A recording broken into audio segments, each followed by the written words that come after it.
Hemos oído hablar de bioética. Bioética es un término muy usado hoy, pero ¿sabes lo que es?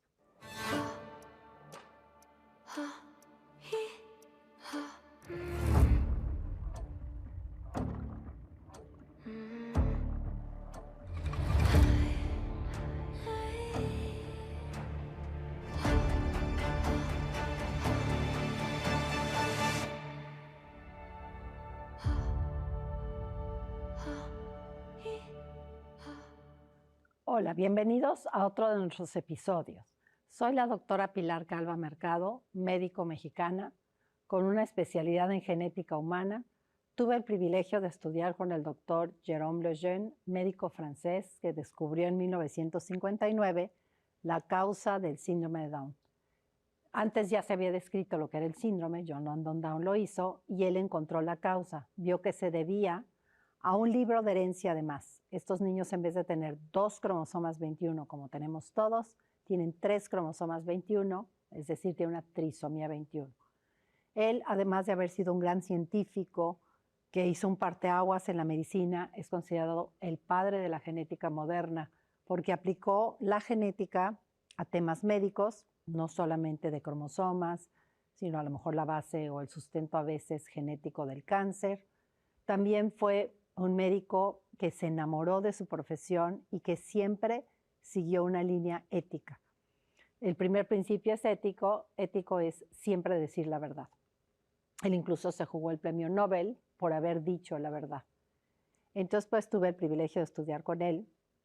Él me dio mis primeras clases de ética. Yo, aunque había estudiado medicina, pues había llevado mucho relativismo ético. Es decir, había aprendido que lo blanco, lo negro y lo gris, todo estaba bien, que dependía. Entonces, vamos a retomar aquí los términos que hemos venido viendo. Hemos visto que hoy el mundo se rige, la mayor parte de nosotros toma decisiones por sentimiento, porque me late, porque me nace, porque ese día pienso que así es, pero al día siguiente puedo pensar lo contrario, que se llama el relativismo ético. ¿Qué es el relativismo ético? Una ideología por la cual uno toma decisiones sin saber que las cosas en sí están bien o están mal, sino un relativismo ético es una ética de los dependes. Depende si hay tráfico, si me doy la vuelta prohibida o no. Depende si el aborto, el embarazo fue por violación, en ese caso pues sí estaría bien abortar.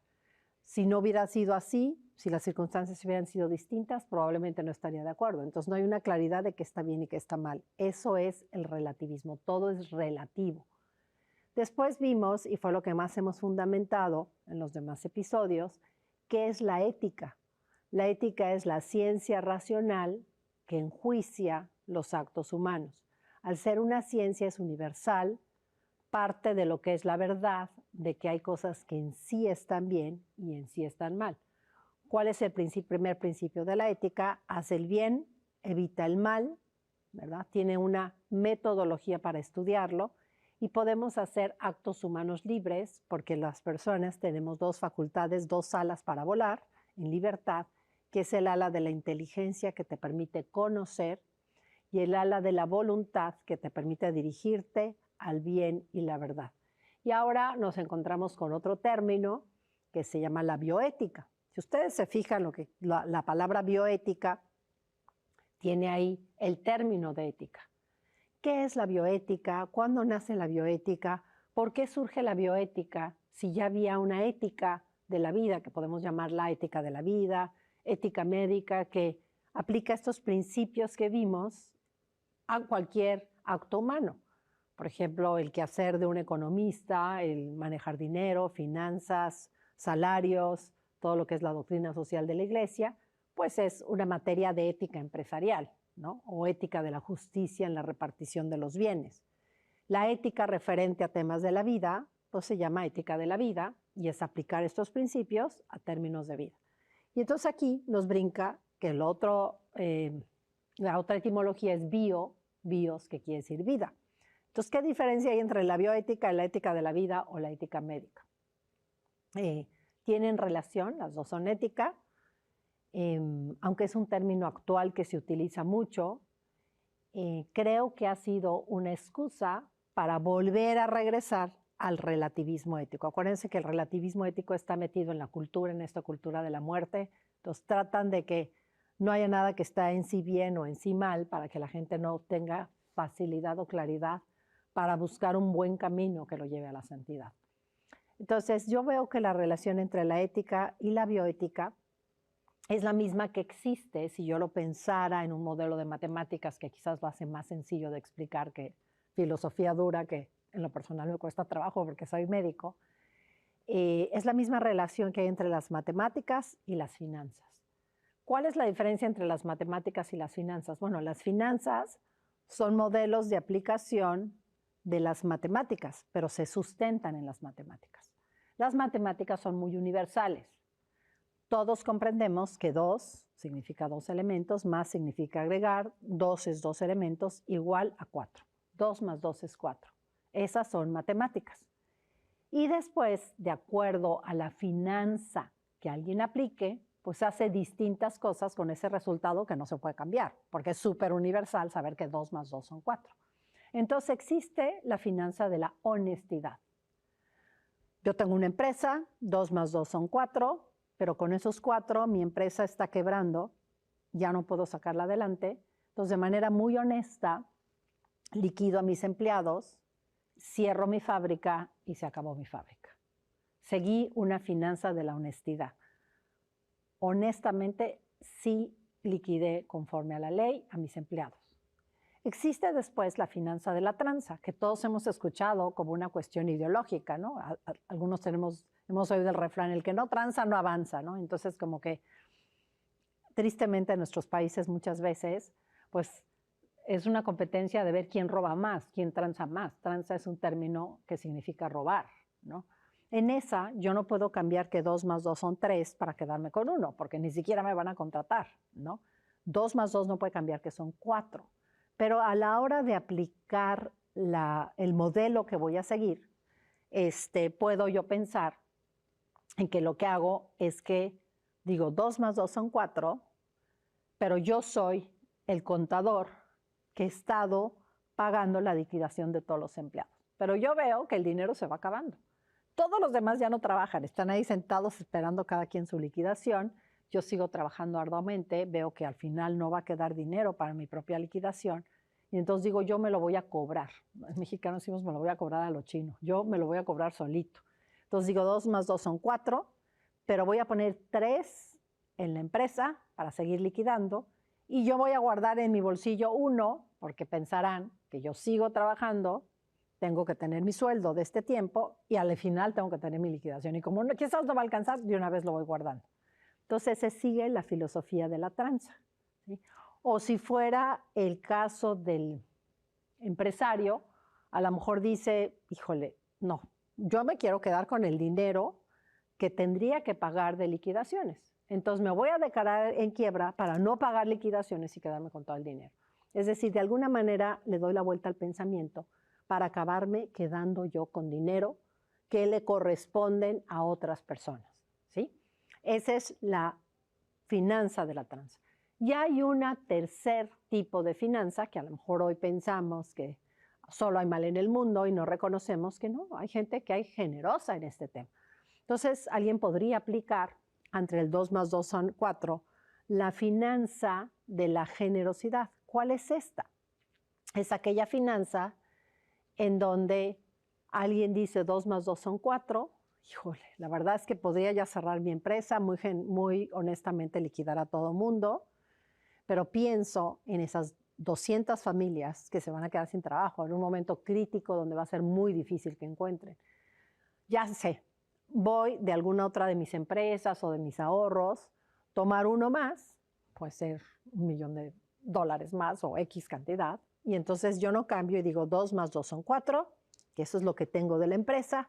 De mi bolsa pongo uno más, invierto 5 de manera muy generosa porque quiero ver si saco adelante esta empresa, porque no quiero dejar a la gente sin trabajo.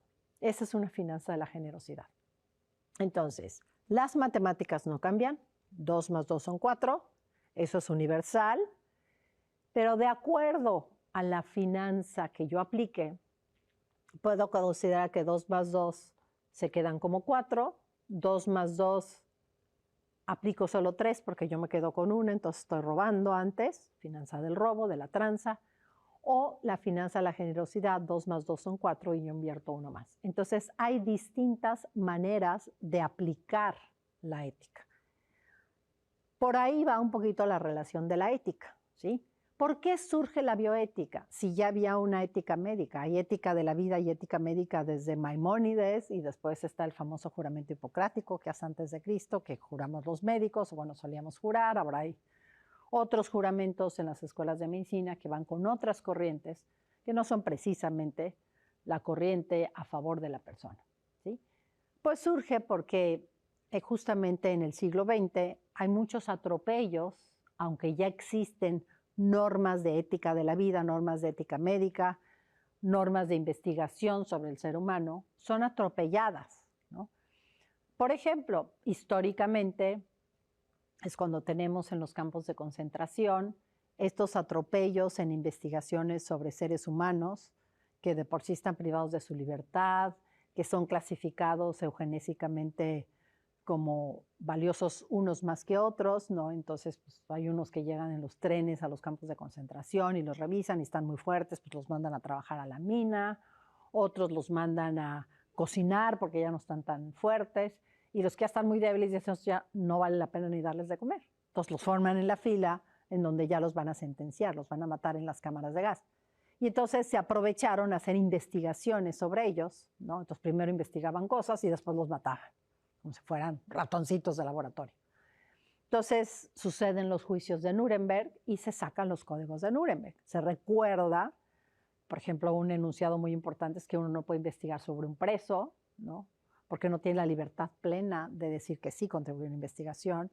No se puede investigar nada sobre una embarazada, porque en una embarazada no solamente es la señora, sino el otro paciente que es el bebé inútero, que no puede dar su sí, y que aquello que yo investigo sobre ella, a lo mejor a ella no le causa problema, pero el bebé que apenas se está gestando es mucho más fácil que tenga mutaciones, malformaciones, problemas, ¿no? Esa es una de las razones. Después hay grandes avances científicos en ese siglo que no se pensaba que los íbamos a tener. ¿Cuándo hubiéramos pensado que íbamos a poder tener un pulmón artificial, un ventilador? Los primeros ventiladores son de los 40, 50, y se metía la persona en unos tubos largos, largos, largos, se salía apenas la cabecita y los piecitos, y ahí se tenía que pasar todo el tiempo, y era el primer pulmón artificial. Ahora tenemos ventiladores tan chiquitos que se cuelgan de la sillita de ruedas y hacen las veces de un pulmón, ¿no? Artificial. Ayudan a la ventilación, son los ventiladores, ¿verdad? Entonces nadie hubiera pensado que íbamos a poder sostener la vida de alguien que no le funcionara el pulmón, porque hay las bombas extracardíacas, ¿no? Que funcionan como un corazón mientras operan un corazón, ¿no? Haber pensado que se iba a poder trasplantar un órgano, esto también viene de los 50, ¿no? Entonces, pues hay algunos órganos que no se han podido trasplantar, son órganos maravillosos, pero la mayoría de los órganos se puede trasplantar. Por ejemplo, las trompas de falopio no se han podido trasplantar, ¿no? Que es el órgano maravilloso donde todos nosotros comenzamos nuestra existencia, a menos de que hayamos sido bebés de probeta, ¿sí? Entonces, todos estos avances, pero al mismo tiempo que hay avances, hay esta soberbia de querer ganar, ¿no? Al tiempo, ganar todo, y entonces se animan a poner una categoría inferior de personas, lo cual no es correcto porque todos valemos en sí mismos, no valemos por la salud que tenemos, por cuánto producimos, por cuán valiosos nos sentimos o nos valoran los demás. Todos valemos en sí mismos lo mismo, es un valor intrínseco, una dignidad intrínseca del ser humano. Pero ante esta perspectiva de ver a la persona como una cosa con un valor, se considera, por ejemplo, que los niños de un orfanatorio son menos valiosos. Entonces, para investigar la vacuna, creo que es de la hepatitis B, se animan a inocular este virus a estos niños que están en situación de abandono y decir, pues de todas maneras nadie los reclama, de todas maneras nada más gastan, inoculemos el virus y probemos la vacuna en ellos, ¿no? Ese es uno de los ejemplos. Otro ejemplo es que ponen células cancerosas a los viejitos de un asilo para tratar de investigar tratamientos de cáncer que por supuesto sirvan a otras personas que son o consideran más valiosos. Entonces, todos estos atropellos preparan el campo para que llegue el doctor Van Rensselaer-Potter, el doctor Potter, con eso no se van a olvidar del nombre, y él dice, qué barbaridad, en este siglo la ciencia biológica avanza rapidísimo, va como cohete, con un avance muy rápido de cosas nuevas que plantean nuevos dilemas éticos, y la ética va avanzando muy despacito. Entonces hay un momento en donde la brecha, el abismo entre las dos ciencias es enorme. Entonces voy a crear una ciencia que sirva de puente para unir los avances biológicos con la ética que va muy despacio. Y esa ciencia puente entre la ética y las ciencias médico-biológicas, las ciencias de la vida, la llama bioética. Incluso su obra se llama así, ¿no? La ciencia del futuro, el puente de la bioética. ¿Sí? Entonces, es así como surge esta ciencia. ¿Cuál es la definición de lo que es la bioética? La bioética es una ciencia racional, es una ética racional, vuelve a aparecer, es ética racional, quiere decir que se puede razonar, que es lo que hemos venido haciendo, uno puede razonar los principios, nada es por creencia, ni por dogma de fe, ni porque profeso cierta religión, hasta el más ateo puede hacer los razonamientos que estuvimos viendo. Entonces, es una ética racional que enjuicia los actos humanos, nuevamente, recalca cuál es la misión de la ética, enjuiciar actos, nunca personas. Entonces, la ética nunca enjuicia personas, es correcto decir, yo no soy nadie ni nadie debe enjuiciar personas. Pero sí podemos y debemos enjuiciar actos, porque ese es el quehacer de la ética. Entonces, hay que decir los enunciados completos. Solamente decir, ¿quién eres tú para juzgar? No está el enunciado completo. Hay que completarlo. ¿Quién eres tú para enunciar personas? Nadie. Nadie debe enjuiciar a otra persona. ¿Quién eres tú para enjuiciar actos? Pues alguien que aplica una ciencia que se llama la ética, y la ética está para enjuiciar actos. Entonces dice, es la ética racional que enjuicia actos humanos. Recuerdo, los actos humanos son aquellos que yo hago, que yo decido. No son aquellos que suceden. Los actos del hombre suceden. Sucede mi latido cardíaco, sucede mi temperatura, yo no la hago. En cambio, todo el quehacer de la medicina yo lo hago. Yo hago una cirugía, yo doy un antibiótico, la persona se toma el antibiótico. Entonces son actos humanos que son los enjuiciables por la ética. Entonces, que enjuicia actos humanos sobre la licitud o la ilicitud de los mismos en temas de la vida humana o no humana. ¿Sí? Entonces, un ejemplo es la mayor parte de los temas de bioética tienen que ver con la vida humana, ¿no? Por ejemplo, el aborto provocado es un tema de bioética porque tiene que ver sobre terminar o no con la vida de un ser humano. La anticoncepción tiene que ver, es un tema de bioética porque tiene que ver con el iniciar, abrirse a la vida, regalar la vida en un acto de generosidad a un nuevo ser humano o no. La eutanasia tiene que ver sobre terminar o no con la vida de un ser humano, porque a lo mejor ya está enfermo, porque ya no tiene ganas de vivir, porque no encontramos cómo curarlo, ¿no? Porque está en la fase terminal de una enfermedad, pero tiene que ver con la vida humana, ¿no?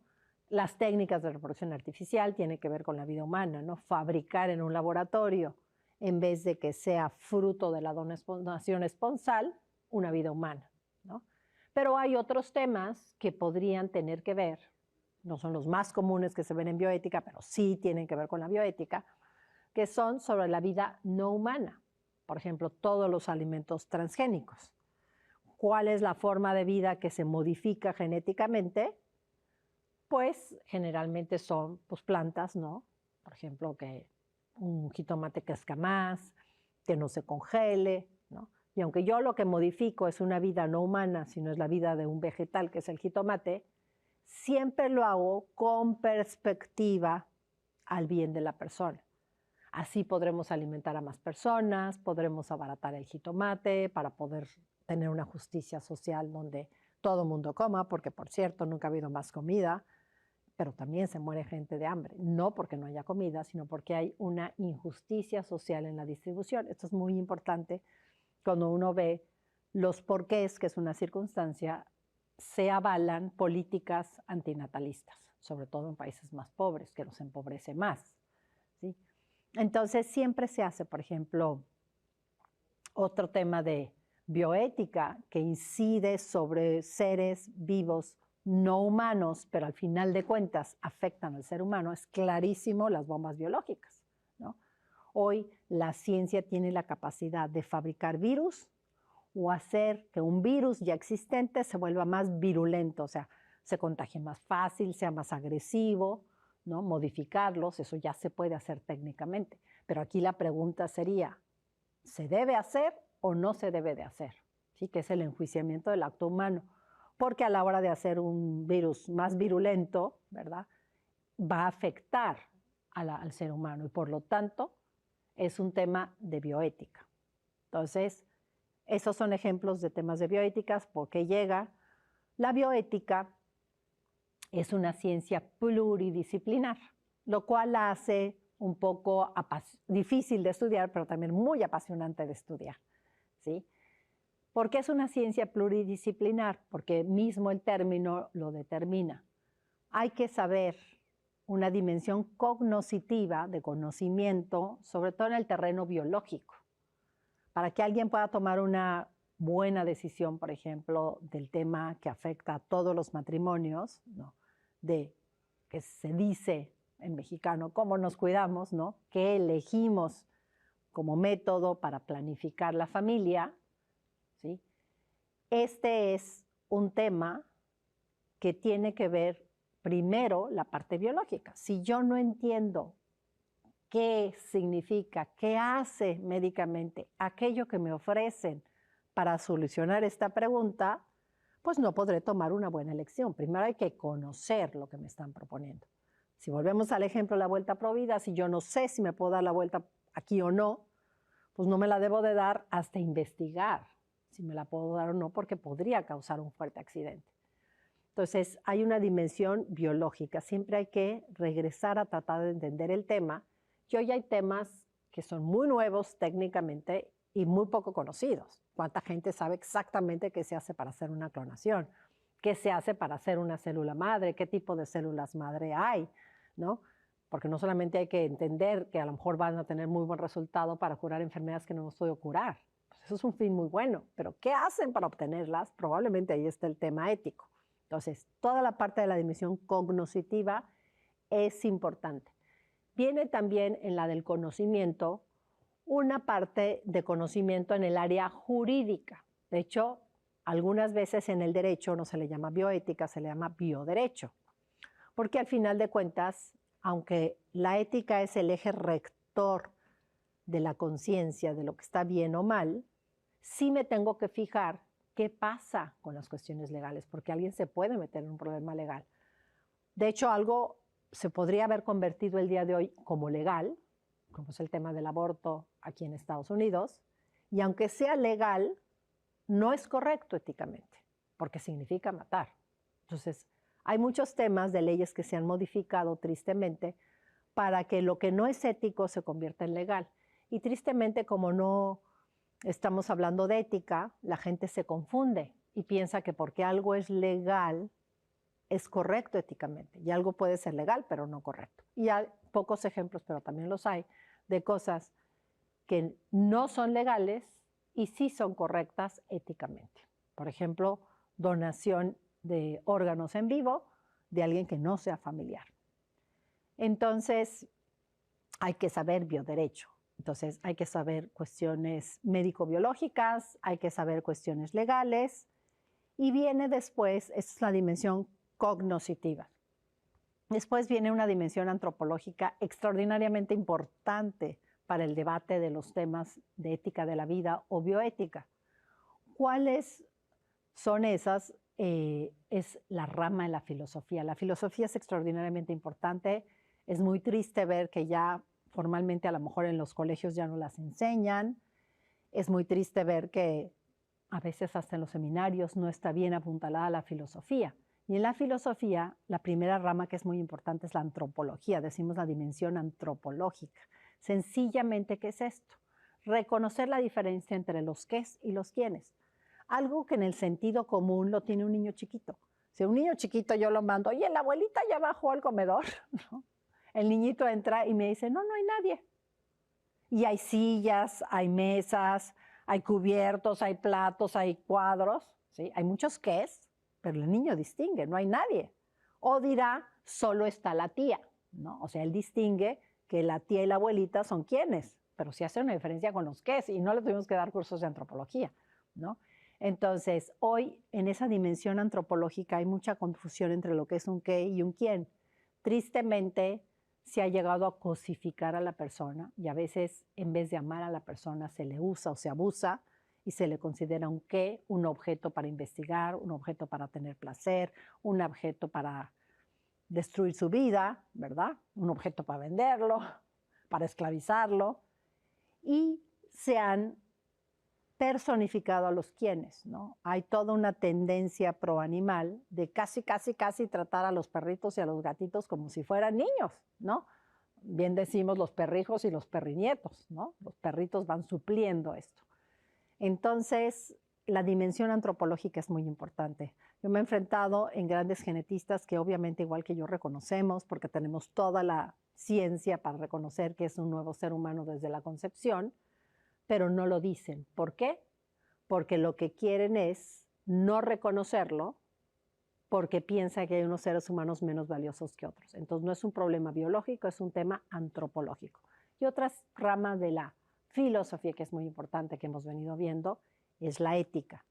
Entonces no lo olviden, la bioética es una ciencia pluridisciplinar que tenemos que estudiar bien y razonar.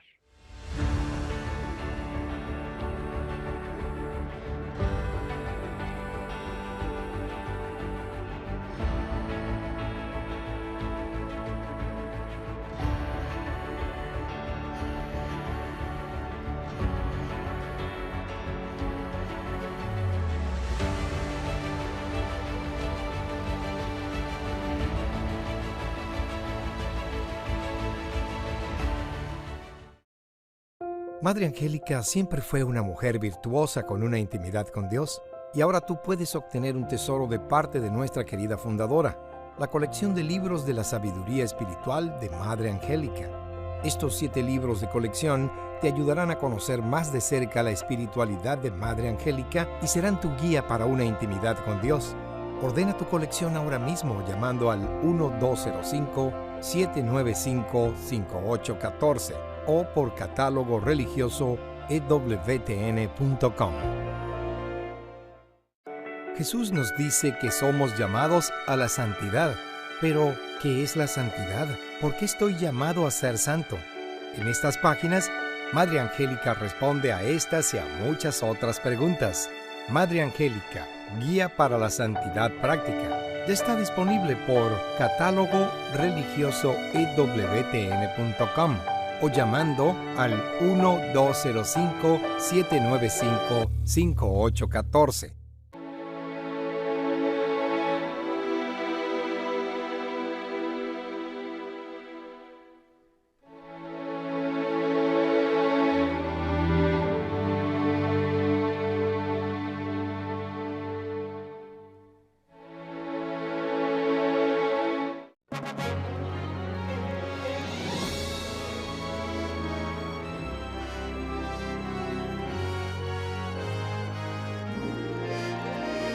EWTN.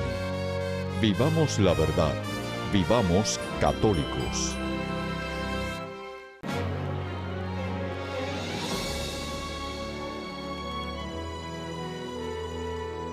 EWTN.